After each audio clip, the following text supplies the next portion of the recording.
اعلان بالفور 1917 یہودی آباد ہونے شروع ہو گئے، اور اصل میں اسی کے لیے خلافت کو منسوخ کرایا گیا۔ سلطان عبد الحمید، اگرچہ یہ ترکی خلافت جو ہے مرد بیمار کمزور، پھر بھی وہ مسلمانوں والا جذبہ اتنا تھا، انہیں بڑی سے بڑی رشوت پیش کی گئی تھی۔ ظاہر بات ہے یہودیوں سے بڑھ کر رشوت دینے والا کون ہو سکتا، جن کے ہاں ایسے بینکر ہوں جو 40 بلین ڈالر کا ایک چیک لکھ سکیں۔ پھر یہ کہ ان پر سیاسی دباؤ بہت ڈالا گیا۔ انہوں نے جب تک خلافت عثمانیہ برقرار رہی، یہودیوں کو فلسطین میں آباد ہونے کی اجازت نہیں دی، کہ جو معاہدہ کیا تھا حضرت عمر نے رضی اللہ تعالی عنہ، خلیفہ ثانی نے، خلیفہ راشد نے، ہم اس کے پابند ہیں، اور ہم یہاں یہودیوں کو آباد ہونے کی اجازت نہیں دیں۔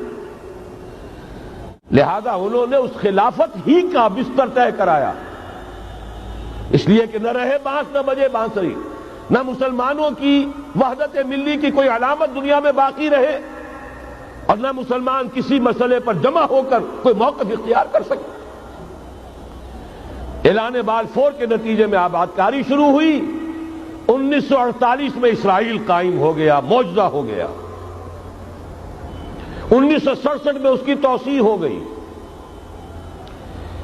اس میں ایک بات اور بھی عرض کر دوں، یہ سارا کس طور سے ہوا ہے کام؟ آپ نے زائنزم کا نام تو سنا ہے، صہیونی تحریک۔ خود اس کا جو بابا آدم تھا، آرڈر آف الومیناٹی، 1776 یکم مئی یہ نظام قائم کیا وائساپ نے، اور اس نظام کے تحت فری میسنری اور lodges of the great Orient قائم کیے گئے۔ یہ سارا ہتھ کنڈا وہ ابلیسی نظام، اس کی تفصیل ایک کینیڈین آتھر نے لکھی ہے کتاب میں، پاونز ان دی گیم۔ یہ سارا دھندا ایک شیطانی چکر ہے، ابلیسی چال ہے، اور اس کے ذریعے سے اسرائیل قائم ہوا، اور اس کی توسیع بھی ہوئی 1967 میں۔ اب یہاں تک پہنچنے کے بعد ان کے پیش نظر بقیہ دنیا کی تسخیر اور اسے فتح کرنے کا معاملہ ہے، اور سب سے بڑھ کر اسلام کی بیخکنی اور اس کا راستہ روکنا، یہ ان کے پیش نظر ہے۔ یریدون لیطفئوا نور اللہ بافواہہم۔ صورت اس وقت کیا ہے؟ یورپ اور امریکہ سے آپ مشرق کی طرف آئیے، پہلے عالم عرب ہے، عرب مسلم ورلڈ۔ مجھے یہ کہتے ہوئے سخت دکھ ہو رہا ہے، پورا عالم عرب وہ فتح کر چکے، وہ عرب ممالک کے جو اسرائیل کے ساتھ کسی میز پر بیٹھ کر گفتگو کرنے کو تیار نہیں تھے۔ آپ دیکھ رہے ہیں کہ لائن لگ گئی۔ کبھی صرف انور سادات نے ریکگنائز کیا تھا، پوری دنیا میں شور مچا تھا، اس پر لعنت ملامت ہوئی تھی۔ اب تو ایک ایک کر کے، وہ شاہ حسن ہو چاہے شاہ حسین ہو، اب تو وہاں سے ویزے ختم ہو رہے ہیں۔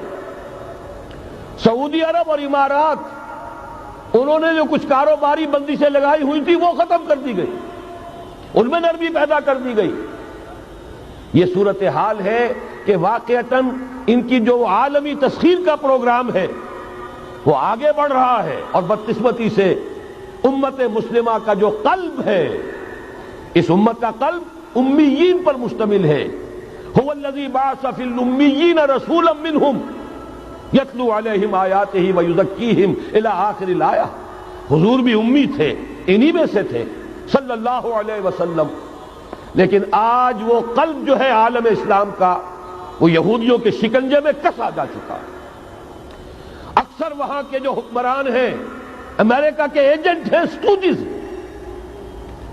یہ حالات جہاں تک عالم عرب کا تعلق ہے، تلخ حقائق ہیں جو بیان کر رہا ہوں، اس لیے کہ آپ کے سامنے رہنا چاہیے۔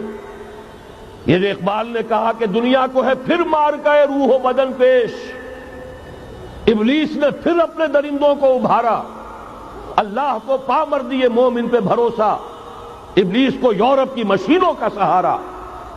یہ دوبارہ ایک بہت بڑے پیمانے پر حق و باطل کا گھمسان کا رنگ پڑنے والا ہے۔ ملاحم کی جو حضور صلی اللہ علیہ وسلم نے پیشین گوئیاں فرمائی، الملحمۃ العظمی، تاریخ انسانی کی عظیم ترین جنگ جو ابھی آنے والی ہے، اس کو سمجھ لیجئے اچھی طریقے سے کہ اس میں جو قوتیں ایک دوسرے کے مقابل آ رہی ہیں وہ کون سی ہیں۔ نیو ورلڈ آرڈر کہنے کو امریکہ کے زیر قیادت ہے، حقیقت میں امریکہ خود یہودیوں کے پنجے میں ہے۔ یہ وہی ابلیسی طاقت ہے جو آگے بڑھ رہی ہے۔ عالم عرب کو فتح کرنے کے بعد اب ان کے پاس اگلا عالم اسلام کا حصہ ہے، غیر عرب مسلم ورلڈ۔ ایران ہے، اس کے شمال مشرق میں ترکستان ہے، روسی اور چینی، مشرق میں افغانستان ہے، پاکستان ہے۔ یہ ایک بہت بڑا سالڈ بلاک ہے۔ اس کے بعد اگرچہ ہندوستان آتا ہے، بھارت، ظاہر بات ہے کہ وہاں مسلمان اقلیت میں ہیں سوائے کشمیر کے، لیکن یہ نوٹ کیجئے کہ وہاں بھی کم سے کم 15-18 کروڑ مسلمان موجود ہیں۔ آج بھی دنیا کا سب سے بڑا ملک جس میں مسلمانوں کی تعداد اور جن کی نفری سب سے بڑھ کر ہے وہ بھارت ہے۔ اس کے بعد پھر انڈونیشیا، ملائیشیا ہے، اس سے آگے ہے پھر فار ایسٹ، ابھی انہیں فتح کرنا ہے۔ نیو ورلڈ آرڈر کا یوں سمجھیے کہ ابھی یہ ہارڈ نٹ ٹو کریک، ابھی ایک لوہے کا چنا ہے چائنا کی شکل میں موجود۔ اور مجھے یاد آ رہا ہے ڈی گال کے الفاظ بہت سے لوگوں نے سنے ہوں گے، اس نے کہا تھا کہ ہم نے خامخواہ روس کو اپنا دشمن بنا لیا ہے، وہ تو ہمارا بھائی ہے، وائٹ ریسس، وہ تو بنیادی طور پر یورپین قوم ہے۔